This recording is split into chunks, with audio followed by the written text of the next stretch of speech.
বন্ধুরা, অনেকেই বাংলাদেশকে অনেক দুর্বল একটি দেশ ভেবে থাকে। বিশেষ করে আমাদের প্রতিবেশী দেশ ভারত, যারা সবসময় বাংলাদেশকে দখলের হুমকি দিয়ে দেয়। কখনো তারা বাংলাদেশের রংপুর দখল করে নেয়, কখনো বা বাংলাদেশের চট্টগ্রাম দখল করে নেয়। আসলে ভারত বাংলাদেশকে কোনো গণ্ডিতে ধরে না। গোবর বাহিনী ভারতের কোনো আইডিয়া নেই যে বাংলাদেশ কতটা শক্তিশালী এবং বাংলাদেশের হাতে এই অস্ত্র রয়েছে। বর্তমানে বাংলাদেশ এতটাই শক্তিশালী রাষ্ট্রে পরিণত হয়েছে যে কোনো সময় বাংলাদেশ চাইলেই ভারতের চিকেন নেকে আক্রমণ করে পুরো ভারতকে বিচ্ছিন্ন করে দিতে পারে। এবং বাংলাদেশের প্রধান উপদেষ্টা ডক্টর মোহাম্মদ ইউনূস রিসেন্টলি এমন সব অস্ত্র ক্রয় করেছে যেগুলো দেখলে ভারতের চোখ কপালে উঠে যাবে। তো বন্ধুরা, আজকের ভিডিওতে আমরা বাংলাদেশের হাতে থাকা সবচেয়ে ভয়ঙ্কর 5টি অস্ত্র সম্পর্কে জানব। তো চলুন শুরু করা যাক। Number 5, tiger MLRS missile system. বাংলাদেশের সবচেয়ে ভয়ঙ্কর অস্ত্রগুলোর মধ্যে 5 নম্বরে রয়েছে এই tiger missile. MLRS missile system, এই মিসাইল সিস্টেমটি বাংলাদেশ তুরস্কের কাছ থেকে ক্রয় করেছে। বাংলাদেশ সেনাবাহিনী, নৌবাহিনী এবং বিমান বাহিনী এই বিশেষ মিসাইল ব্যবহার করে থাকে। এই মিসাইলের রেঞ্জ 120 থেকে 130 কিলোমিটার। এই মিসাইল দ্বারা ভারতের কলকাতা শহরকে যে কোনো সময় উড়িয়ে দিতে পারবে বাংলাদেশ। এবং এটি যদি ভারতের চিকেন FIR করা হয় বা মোতায়েন করা হয়, তাহলে ভারত যে কোনো সময় 2 ভাগে বিভক্ত হয়ে পড়বে। বাংলাদেশ ছাড়াও ইন্দোনেশিয়া, মালয়েশিয়া, সৌদি আরব এবং সংযুক্ত আরব আমিরাতের মতো দেশ এই টাইগার মিসাইল সিস্টেম ব্যবহার করে থাকে। তাহলে আপনি হয়তো এতক্ষণে বুঝে গেছেন যে এটা কতটা ভয়ঙ্কর।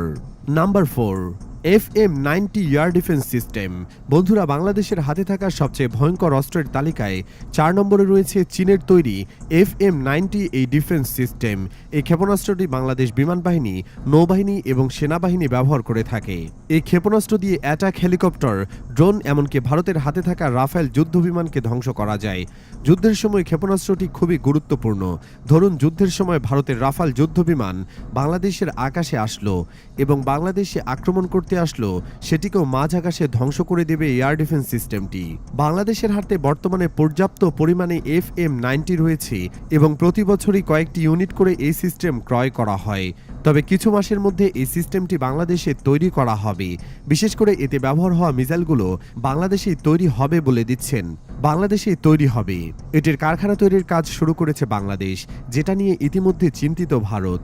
নাম্বার 3, BNS বঙ্গবন্ধু ফ্রিগেট যুদ্ধজাহাজ।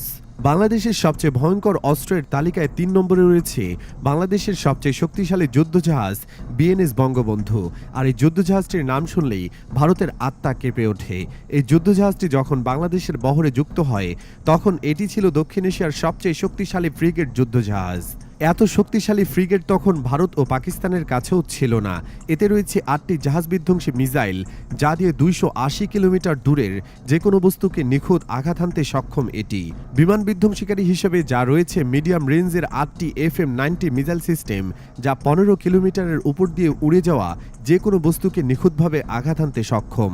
এছাড়াও BNS বঙ্গবন্ধু সাবমেরিন ধ্বংসকারী টর্পেডো ব্যবহার করা হয়ে থাকে এই জাহাজে, যার কারণে নিচে লুকিয়ে থাকা যে কোনো সাবমেরিনকে ধ্বংস করতে সক্ষম।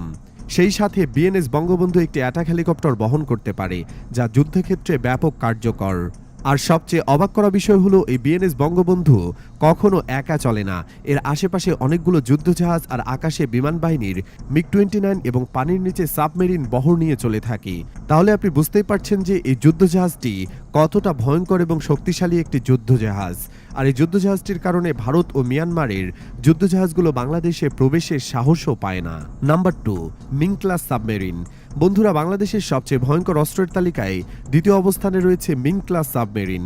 বর্তমানে বাংলাদেশ নৌবাহিনীর কাছে মোট 2টি সাবমেরিন রয়েছে, যা চীনের কাছ থেকে ক্রয় করা। এবং আরও নতুন করে 4টি সাবমেরিন খুব দ্রুত যুক্ত হবে বাংলাদেশের বহরে। অনেকে বলাবলি করে থাকে বাংলাদেশের হাতে যে সাবমেরিনগুলি রয়েছে তা অনেক পুরনো মুড়ির টিন। আসলে তাদের সাবমেরিন সম্পর্কে কোনো জ্ঞানই নেই। বাংলাদেশ নিজেদের প্রয়োজন মতো এই সবগুলোকে আপগ্রেড করে নিয়েছে। আর বর্তমানে বাংলাদেশের হাতে থাকা সাবমেরিনগুলো এক একটি 36টি করে জাহাজ বিধ্বংসী মিসাইল বহন করতে সক্ষম। আর এর এক একটি রেঞ্জ প্রায় 15 কিলোমিটার। এই সাবমেরিনটি দিয়ে চাইলে 15 কিলোমিটার দূরে থেকেই ভারতের যে কোনো যুদ্ধজাহাজ ও এয়ারক্রাফটকেও ডুবিয়ে দেওয়া সম্ভব। এছাড়াও বাংলাদেশের হাতে থাকা এসব সাবমেরিন দিয়ে ৩২টি নেভাল মাইনে বসানো সম্ভব, যা দিয়ে ফাঁদ পেতে ভারতের সকল যুদ্ধজাহাজকে বিপদে ফেলা সম্ভব। তাহলে হয়তো আপনি বুঝতেই পেরেছেন যে বাংলাদেশের হাতে থাকা সাবমেরিনগুলো কতটা শক্তিশালী এবং নতুনভাবে সবগুলো বাংলাদেশের বহরে যুক্ত হলে বাংলাদেশ নৌবাহিনী কতটা শক্তিশালী হয়ে যাবে। বন্ধুরা, আমরা এবার বাংলাদেশের সবচেয়ে শক্তিশালী অস্ত্র সম্পর্কে জানব। Number 1, MiG-29 fighter jet. বন্ধুরা, আপনারা হয়তো জানেন যে বাংলাদেশে এখনও কিন্তু চীনের কাছ থেকে J-10C ফাইটার জেট ডেলিভারি পায়নি, তাই সেগুলো এই লিস্টে আমি আগে করিনি। এর আগে এখন পর্যন্ত বাংলাদেশের হাতে থাকা সবচেয়ে শক্তিশালী অস্ত্র হলো এই 8টি MiG-29 যুদ্ধবিমান। তবে ভারত ও মিয়ানমারকে মোকাবেলায় মাত্র 8টি MiG-29 নিয়ে যুদ্ধবিমান দিয়ে কখনো তাদের মোকাবেলা করা সম্ভব নয়। বাংলাদেশের হাতে বর্তমানে যে MiG-29 যুদ্ধবিমানগুলো রয়েছে তাদের প্রায় বয়স হয়ে গেছে, এদের বয়স প্রায় 25 বছর। 2001 সালের পর নতুন করে কোনো যুদ্ধবিমান যুক্ত হয়নি বাংলাদেশের বহরে, তাই এখন পর্যন্ত MiG-29ই আমাদের প্রধান ও শক্তিশালী অস্ত্র।